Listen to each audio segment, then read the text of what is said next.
Hello, it's another edition of POV with me, Josiah. Today, as well, we're going to talk about quite a lot of things, happening in the world of football, like we always do. So, this is a show where we actually delve deeper, into the most interesting and then also intriguing stories that's actually circulating in football. So, before we start, don't forget to subscribe to the channel, the Our Media, sports channel on YouTube. We're also on Facebook, we're on TikTok, and then also on X. It's Our Media Hub. So let's start off with the very first story where Arsenal are on the verge of going trophyless for yet another season. So in their their semi-final second leg game against Newcastle. So Arsenal actually chilled from the first leg where they lost at home to Newcastle by 2-0. So in the second leg, they were hoping to overturn things at least. Maybe score two or more, force extra time, or even win in regulation time. But unfortunately, they ended up losing the second leg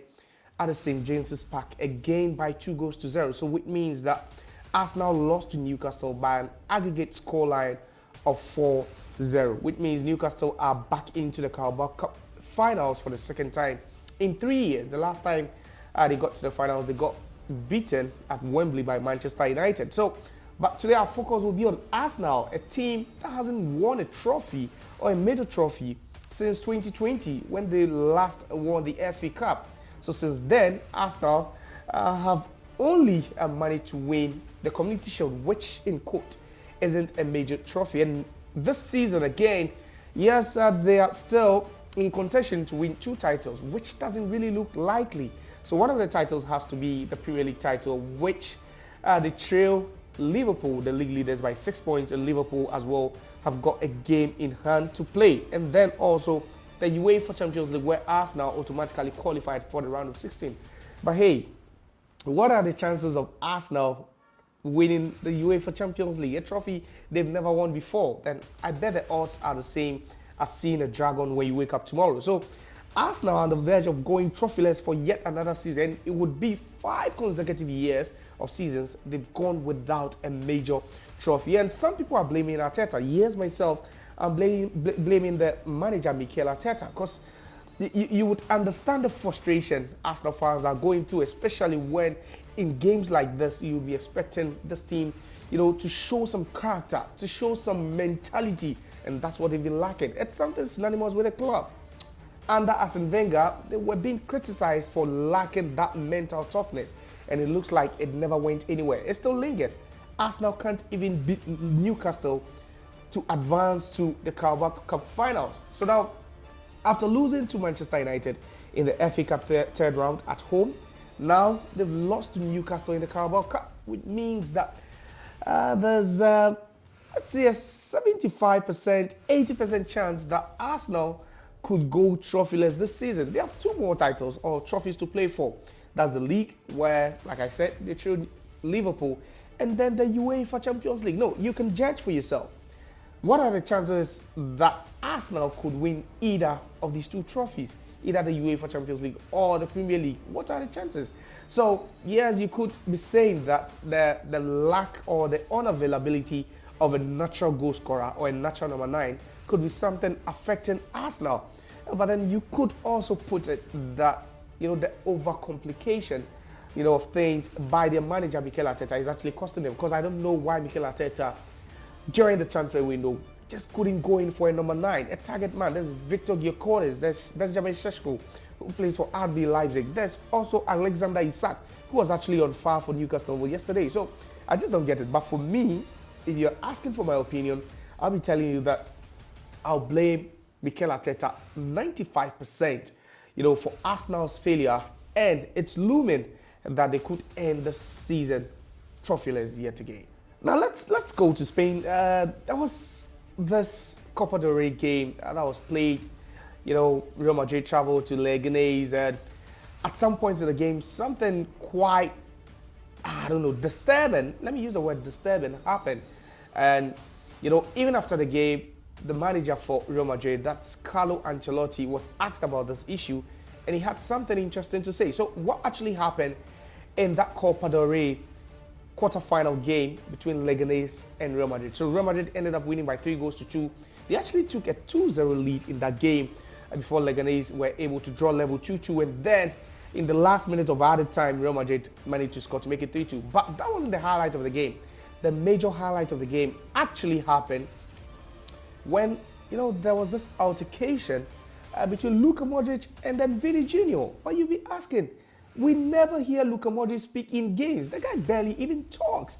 He hardly talks. When was the last time you heard Luka Modric actually make a complaint in a game? Even when he fouls a player, the guy doesn't talk. But this time, he was having this altercation with Vini Jr. And now, people are actually questioning the character and behavior of Vini Jr. So, Vini Jr. apparently, Luka Modric isn't the last person or the last teammate that Vini Jr. has had a brawl or an altercation with. So he's had it with Dani Ceballos, and he's had it with a couple of players in previous times. Now this time it happens to be Luka Modric, and at some point in the game where Real Madrid were trailing, there was a corner kick, and you could see that Luka Modric was actually instructing Vini Jr. to track back and defend, and Vini Jr. was like, "Hey, I'm doing it already," and it was actually a very disturbing moment for some Madrid fans who feel that Vini Jr. is gradually becoming a nuisance in the dressing room of Real Madrid. Why? Because he's always picking up fights either with opponents or opposition fans or even his own teammates. And this time it was Luka Modric, a 36-year-old who hardly talks in football.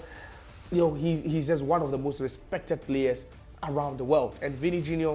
this time just had a go at Luka Modric without even caring that the cameras were on him. But after the game, it was the manager for Real Madrid who was asked about, the altercation and what he thinks about it. And, Carlo Ancelotti only had one thing to say. It was simple. He said,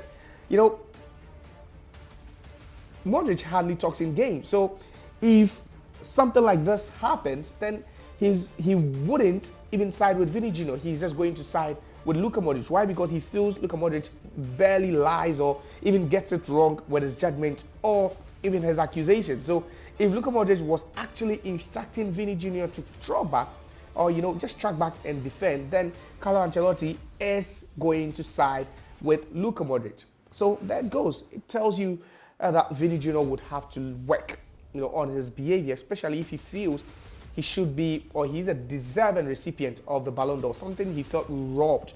He felt he shouldn't have even gone to Rodri Cascante, but he should have gone to him. But hey, you have attitude problems, you have behavior problems. I don't think this stinky attitude, it's quite not okay. It's not a good attitude. I just don't feel Vini Jr. actually showed respect to someone like Luka Modric. He could have done better, but hey, personally, if Vini Jr. doesn't change his attitude, trust me, I don't see him even winning the Ballon d'Or one day. One of the greatest players of all time, actually, and when we mention one of the greatest players of all time, yeah, quite a couple of names could, pop up. Lionel Messi, Pele, Cristiano Ronaldo, yeah. But this time we're going to talk about Cristiano Ronaldo dos Santos, who set the internet on fire. He actually literally set the internet ablaze with some comments he made recently, in an interview he granted in Saudi Arabia. So yeah, we all know that Cristiano Ronaldo has had stints with Sporting Lisbon. He's played with Manchester United. He moved to Real Madrid, Juventus, back to Manchester United, and then finally to Al Nassr in the Saudi Pro League. So yes, he is still on course to be the first ever footballer in the history of the game to actually score 1,000 official goals. It's never been done ever in the history of football, and currently he is also the highest scoring player in the history of football. But Cristiano Ronaldo is never satisfied with things like this. He always wants to create things, achieve stuff that one could say are unprecedented, something no one has ever done in the game of football. So yes, Cristiano Ronaldo is around 920 something goals, still aiming to reach 1,000 goals. He'll definitely get there if he stays fit and doesn't get injured. But that's not the reason why he's been trending for the last couple of hours. So Cristiano Ronaldo actually made certain comments about who the real GOAT is. So yes, let me quote what Cristiano Ronaldo said. He says, he scored more goals than any other player in the history of football. So just by those numbers do not lie. That's what he said. So by the numbers, then if he had scored the most goals in the history of football, then perhaps he could also go down as the greatest player of all time. That's what Cristiano Ronaldo is saying. So he's not even talking about the Ballon d'Ors. He was won the UEFA Champions League titles. You know, he's a journeyman. The titles he's won with Juventus, Manchester United, or even Real Madrid. He's talking purely based on the numbers. And he says he scored the most goals. He says yes, even if he doesn't get to score 1,000 goals, then no other player has scored more goals in the history of football than he, Cristiano Ronaldo. So that means that he goes down as the GOAT, the greatest of all time. That's what Cristiano Ronaldo is saying. But I don't know, one could say this guy is an egomaniac. You could say that this guy, you know, is full of himself. He's pompous. But hey, that's Cristiano Ronaldo. And that's one of his strengths as a player. He has a tough mentality and he always believes that he's the greatest to ever play the game.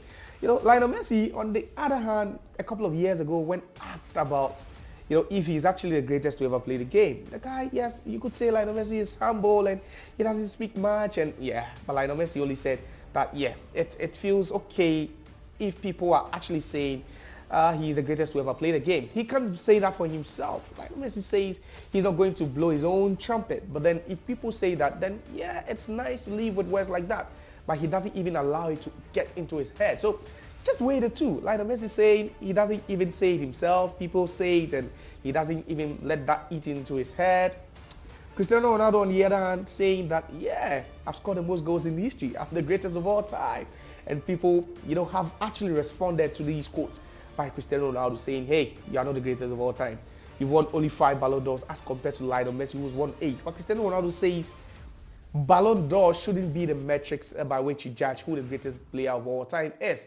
It's actually who has got the most goals. And to some extent, you could, you know, just side with him because, you know, people actually vote for one to be awarded the Ballon d'Or. So, you know, the recent misunderstanding between Real Madrid and then also Manchester City, Rodri and Vini Jr. was all because he felt the Ballon d'Or title was actually awarded to the wrong person. So yes, people could vote for one to win the accolade, but in terms of goals scored, I don't think, you know, someone needs to vote for Ronaldo to be the all-time leading goal scorer in the history of football. No, so he feels that is just something you need to do yourself, you know, to be acclaimed as the greatest of all time. So Cristiano Ronaldo says, hey, drop the World Cup title trophy, just put aside the 8 Ballon d'Or titles, put aside the 4 golden shoes. He says that he scored the most goals in the history of the game. So that makes him the greatest of all time. But you side with Cristiano Ronaldo saying that despite winning the Ballon d'Or 5 times, Champions League 5 times, scoring, you know, all those goals, he says he's the greatest of all time. Or you think it still remains Lionel Messi? The guy has the most trophies in the history of the game. You think Lionel Messi is actually the greatest of all time? Or you would go with Cristiano Ronaldo? For me, I don't know, but my guess could be good as yours. Yeah.